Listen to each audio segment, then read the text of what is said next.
Hey everyone, it's Karen. I have both my pets with me. I don't know if you can see my cat Lyra, my dog Lucy.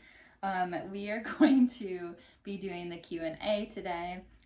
So I'm just going to start with the questions just from the bottom and then work our way up. So Olivia's Catastrophe. You guys need to check out her channel. I love her. I initially found her, I think, through some of the Black Lives Matter posts where people were sharing Black booktubers, and I've just fallen in love with her. We have so many of the same interests, and I love her channel because she travels everywhere. She does yoga. So yeah, we have a lot of the same interests, and I really enjoy watching her videos. So check her out. But she asked me what my favorite yoga pose was because she knows that I do yoga. So, do you hear her snoring? So my favorite yoga pose, if you are into yoga, is deer pose. However, one of my yoga teachers does this weird variation of it where you are doing deer pose and then you typically will kind of lay on your side when you're doing that and then eventually kind of make it so your belly is on the ground. But I really like it when my feet are my legs are kind of in deer pose, and then I actually lay back so I'm on my back and then I put my arms out to the side. It is so amazing. Okay. And then oh my gosh, she has more questions. So by the way, I've glanced through these, but I haven't really prepared again. So favorite read of the year so far, just off the top of my head, I'm gonna say 11/22/63 because I just finished that 2 days ago. It was so good, and yeah. And a book which has had a lasting impact on you, I would definitely say Cast by Isabel Wilkerson. Because it really changed the way that I think about race, and I've just been on this journey for a long time, but that book gave me kind of a new schema or paradigm to think of race, I guess, through. And now that I've read that book, I keep hearing Cast everywhere in other books, and so it's not really a new thing at all, but it was new for me. The Sampler Girl, who you also need to check out her channel. She is from the South, and I don't know where she lives, I forgot, but she has the most soothing voice, and she makes these vlogs, and they're just so cozy, and if you just need a nice cozy vlog, watch her. She asks what made me want to be a teacher. So I've wanted to be a teacher forever. I have a long family background of teachers, multiple generations were teachers. I know even my great grandma was a teacher, and I'm not sure before her, but it's just something I've always been interested in. And because my mom's a teacher, I've been literally helping out in her classroom for my entire life. I remember sometimes when we would not have school, but she would, I would go in and teach lessons to her class when I was a child. I did her bulletin boards, I did all this stuff, but I was always into being an elementary teacher. And my mom kept saying because of jobs, I should consider special education. And I just had in my head what sort of population I would be working with if I was a special education teacher. I was thinking of people who were more severely disabled, not able to control their body things, and I have a huge heart for those people, but it just wasn't something that I wanted to do with my career. And then my senior year of high school, I took AP Psychology, and at the same time I took a cross-age learning tutor class where we actually got to spend a month learning about, in both of these classes, we spent a month learning about autism. We had Carol Gray come and speak to our class, who, if you don't know who she is world-renowned. She was the creator of Social Stories for Kids with Autism, and she's drastically changed the way people do things for kids with autism. And she actually was employed by our school and worked for our school for many years. So it was actually amazing that we were able to hear her speak, because that's like, you normally have to pay a lot of money for that or travel somewhere crazy. Like, she's a big deal, and it's amazing that she works for our school. So just hearing her stories about autism and learning about autism, and then learning about emotional impairments and different mental health sort of things that kids could have going on, that like changed me and got me so interested in going into special education. I read all these Tori Hayden books, love those, still love those. And for my cross-age learning tutor, I requested working in a special education classroom. And so for the first semester, I was in an emotionally impaired classroom. So they would serve kids with pretty severe behavior disorders, and that was awesome. I got to teach lessons in that. I got to lead the class, all that stuff. And then just to make sure that was something I wanted to do, I stayed there on Fridays, but there were other days during the second semester I went to a preschool special education class, which is not at all what I'm interested in now, but at the time I loved it. So yeah, that was really what got me into special ed, was just like the more mental health side of things that I didn't realize existed before. Becker's books, need to check her out. I feel like I'm gonna say this for everyone, but she will just make you laugh so hard. What is the most challenging thing about Booktube? Lately with work, it's been like trying to figure out when to have time to read, and if I'm not reading, like how do I film? And the other thing I think that's challenging for me is I love watching Booktube so much. You guys make the best content, and I want to just like hang out in my pajamas and watch it for hours, but then I'm not reading. And so it's this balance between being engaged and enjoying Booktube as a consumer, and also like producing stuff to put on there. I think that's hard for me. Have you always been a lover of books and reading? Yes. Why and how? I think it honestly came from my mom, who would make me mad when I was a kid, because she would always say, if I was like trying to bug her to like do something, she'd say, "It's not my job to entertain you." And then she would go back to her book. Like, this was mainly during the summer. We had a ton of, I should like just say, we had a ton of activities. I was in art classes, gymnastics, dance. I mean, she drove us everywhere to be in stuff. So this was just like my memory of her, was always reading. So I had that as a model. She also always spent a lot of time with me, snuggling in bed and reading to me, beyond when I was in the age of typically like tucking someone in bed and reading to them. Like, I swear that she did this in high school too. And she at least talked to me before bed when I was in high school, and like tucked me in, but I don't know when reading stopped, but I was very, very old when her reading to me every night stopped. And so I just have this cozy feeling I associate with reading, and it has just stuck. Book buds. Oh, they didn't ask a question. Literary Labors, who I adore her channel too. I just watched her do her October, actually I think it was for Victober TBR, and like her whole like background was so cozy, and I loved all the books that she recommended, and also like they were books I had never heard of before. And I think that's one perk of Booktube, is sometimes you hear about the same books over and over and over again, but a lot of times you're introduced to books you would have never heard about otherwise, and that's why I love it, particularly when people are from different countries, but also with people in the United States as well. She said, "What is your favorite place to visit in Michigan?" There are so many good places. If you are ever traveling to Michigan, let me know and I will like tell you where to go. But Petoskey, Michigan is my favorite city in the state of Michigan. It is about 2.5 or 3 hours north of where I live. It is, okay, I might reverse. I'm just trying to think if I'm reversing this for the camera. But Detroit is like over here, and then I live like here, and it's like probably like right here, Petoskey, it's right towards the top.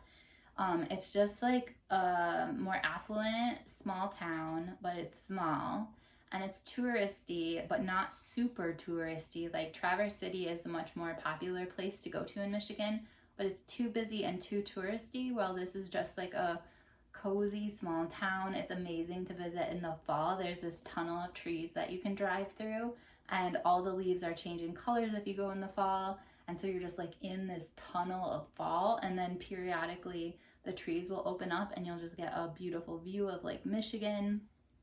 It's amazing. They have an incredible bookstore, McLean and Eakin, which Ann Patchett wrote an essay about, because Petoskey is like also like one of her favorite towns. She wrote an essay and included McLean and Eakin, which is an amazing bookstore. And then there's also American Spoon, which I'm obsessed with. And there are a number of locations around Michigan. It's just a place that sells like jelly and jam and salsa and just like stuff like that, pantry sort of stuff. But Petoskey is their original and home location, and I feel like what I get from there is so much fresher and better than other places. That's probably not even true, but that's just what I think. And then there's an amazing donut store too there. Okay, Spinelli Speaks, who I just found recently, said bacon or sausage. So here's the thing, which I don't think she knew when she wrote this, but I'm a vegetarian, so neither. However, I recently went to a restaurant in Grand Rapids where I got this breakfast like skillet thing. I was supposed to have chorizo and all this other stuff in it. And I asked for the vegan sausage. And when she brought it out, I was like, this looks like actual chorizo. And I ate it and it tasted like chorizo. And she assured me that no, that was the vegan sausage. That's what it looks like. And it tastes very similar. And so I guess I would say sausage, vegan sausage from that one particular place. I have no idea where they get it, but it was so good. And then she said, who, an author, alive or dead, would you like to have breakfast with to discuss literature? And there is no question about it. It would be Mary Laura Philpott, who writes amazing essays and also funny, like comic sort of books. I don't know. But I really love her for her essays. She's amazing to follow on social media, and she's amazing to talk to. Like, her and I literally talk back and forth. She has sent me a postcard at my house. Like we for real kind of know each other through the internet, but I've never met her in person. I was hoping I could meet her for her most recent book, but that didn't really happen. And I just think that she would have good food choices. She would be really fun to hang out with, and we'd have a lot to talk about because she loves books just as much as I do, and she used to work for Parnassus Books in Nashville, and so she's very up to date on like what is coming out soon and reading galleys and stuff like that. And yeah. Let's see, what else?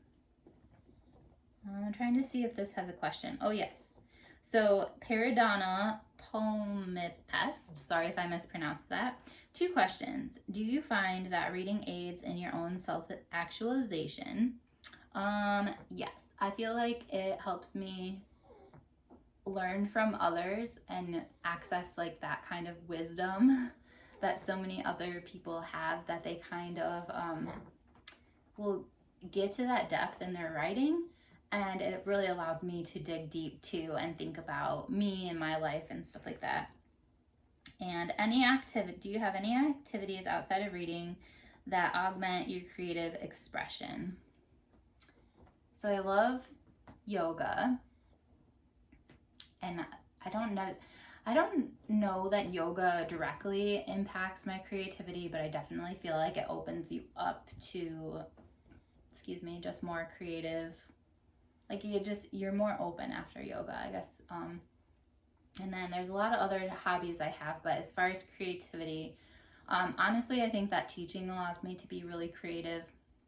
Just like planning lessons and deciding like how to do things, all the clubs we started, or like, for example, today I had a student who was really struggling with algebra, and there was these problems in the math where there was like triangle plus circle equals 50, and you had to figure out, and he was really into art, so how can I combine his interest in art with algebra? Like figuring out stuff like that is a huge way that I practice creativity. And planning escape rooms too. Like if I'm teaching online this year, but when I teach in person, like literally you walk by my room and you will think either one, we are playing games, like board games and escape rooms and stuff like that, and you'll just think we're having fun. Or you will think that it's like PE class because we're like literally running. And like it is not, it is academics. Like we are learning academic skills, but that's how I do them, that's how I teach, is through games and through movement and all that stuff. So super fun. Foxed Folios, freaking adore her. You want to be her friend on Boxer. Does she have a question? Let's see. She said she needs to give it more thought. I'll have to see if she responded back. Okay, Brian from Bookish. He has a channel that like really helps me grow his Saturday hodgepodges. He'll often talk about politics or history or things like that, and they're amazing. He also makes me laugh really hard during our film club meetings that we do on Zoom once a week. Okay, he said, forgive me if you have answered these before. Number 1, how long have you been teaching? What have you taught? I've been teaching for 12 years. This started my 12th year. And I have taught everything. I've taught every grade from kindergarten to 12th grade, mostly special ed, but I did teach 4th grade gen ed. This year I'm teaching 3rd and 4th grade gen ed. And I worked at an alternative school for a while where I was kind of a special ed and gen ed teacher at the same time. And so I taught middle school language arts, and I also taught like consumers ed, like money skills, to high schoolers. So I've literally taught every grade. Favorite thing about living in Michigan? Okay, this is what I think I love the most that I didn't realize until I left. But when I lived in another state, I would ask people like, where do you go on the weekend? And no one really had an answer. They gave me like 2 cities. But like in Michigan, people are constantly taking like little weekend trips, either for a day or for the whole weekend. There are so many towns within a very short drive that you can go to for like kind of vacation-y, chill, like whatever. There's so many beach towns to visit in the summer or any season. And so I think I just like that, the kind of culture of Michigan, that you're always traveling, you're always outside, regardless of the season. You're just like really living life fully. And I didn't feel that in other places I've lived. Favorite non-pet animal? Dolphins? I swam with them once. That was fun. Well, actually, yeah, kind of swam with them. Okay, Alan gives a hard question. He said, what is the main difference that you notice between American literature and British literature? And I don't think that I have a very good answer for this. I've tried to think about it. But for me, I think that British literature, regardless of what it's discussing, tends to have this cozy feel, even if it's talking about serious things like, I can't even give an example, but I just like, it's just a comforting, they tend to be comforting. Oh gosh, totally pretentious. Watch his channel, like it will make you grow, and you will like he talks, he's the most intelligent person I've ever met. He talks about all sorts of things. Favorite musicians and composers. I really like people that no one else has heard of. So I was talking about this with Jason from Old Blues Chapter and Verse about how he needs to help me with music, because people will say musicians and stuff and I'm like, I have no idea. But like if I listen to the music, I do like it. So I really like Lynn O'Brien. I'll link her below. She's from Illinois. I forgot where she's living now because she's moved a bunch. She is so comforting for me, and she sings from her soul. Like I feel like she is kind of like new agey, like her music isn't, but I'm saying she's a bit woo woo of a person. And so my favorite song by her is Light Everywhere. And yeah, she just talks about spreading light and stuff like that. And then May Earlywine, love her as well. She's another one that sings from her heart. She's more well known, but she's also a Michigan artist. Favorite works of the plastic arts. What kind of a question is this? But I'm glad I kind of have an answer. So, Grand Rapids, which is near me, has an art festival. They used to have it every year, but now they have switched it so it's every other year, and I don't even know when it is now because of COVID. But basically, people from all over the world, it's called Art Prize, people from all over come and they create art. And there's also kind of a community art aspect where elementary schools might put together something together and stuff like that. But there's just really creative things there that you might not see other places. For example, there's like a Pegasus sort of thing, and it was all created by spools of thread, and they were all shimmering under the lights, and the whole body of it was just made by all these hanging like spools of thread. But just like, that's what I'm telling you, just like interesting things. Or there was the Loch Ness monster that it was separated into sections, and it was put into the Grand River, which runs through our town. And so as the river moved, the Loch Ness monster kind of moved. Just like cool stuff like that.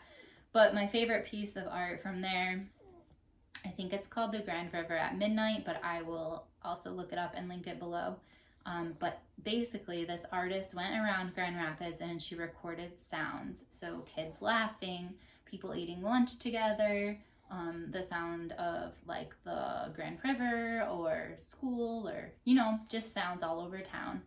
And then out of plastic, I don't know, she made this giant Grand River that was like a sculpture, and the ripples in the Grand River, they were made by the sound waves. So she, like, I don't know, printed out graphs or something of the sound waves, and that's what the waves in the sculpture were. So it was like, oh, so cool that the sounds were in that. And anyway, I loved that.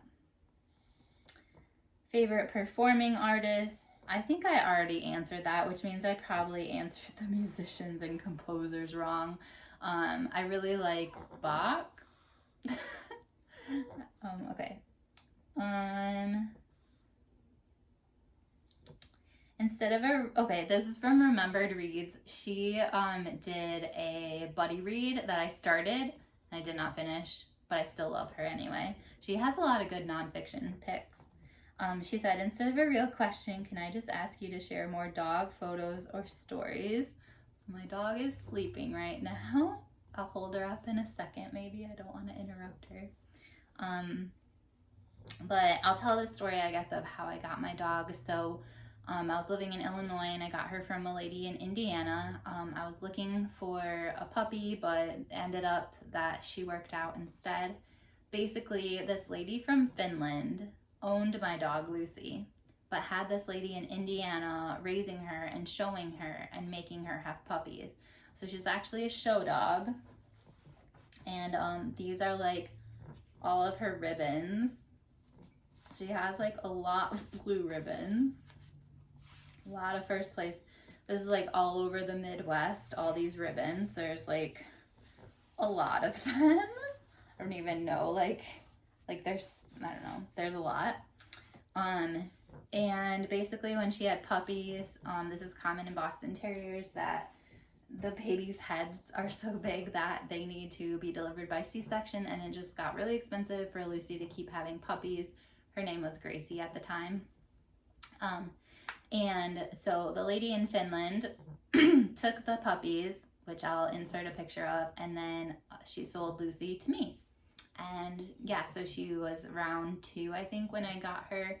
And like, I know, like, I paid for her from a breeder and stuff like that, but it was almost like she was a rescue dog, just because I felt like she didn't know how to play, and she didn't know how to, like, there's so many things that made me think like she was just raised in a cage or something. I don't know, but she's doing a lot better now. And oh, it looks like I only have one more.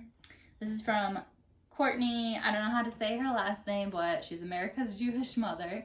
And she, I think, is a professor too. She is also very educated and speaks very well about the books that she reads, and she'll like review them in a great deal of depth. She puts a lot of thought into her videos. She said, what are the best and worst booktube made me read this books you've read? So I think the best would be, oh gosh, what's it called now? The Last Thing You Surrender. That was Dee Dee's book club pick for, I think, last Black History Month. That was amazing.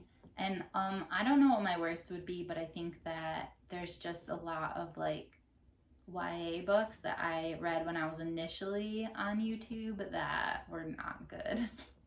Not high quality at all. So, oh my gosh, thank you guys so much for subscribing, for watching this. This is very long. And I appreciate you all. The best part of BookTube is getting to talk to you in the comments or on Voxer. So keep just like leaving me comments and stuff like that, because I love so much getting to know you guys. I love watching your videos too.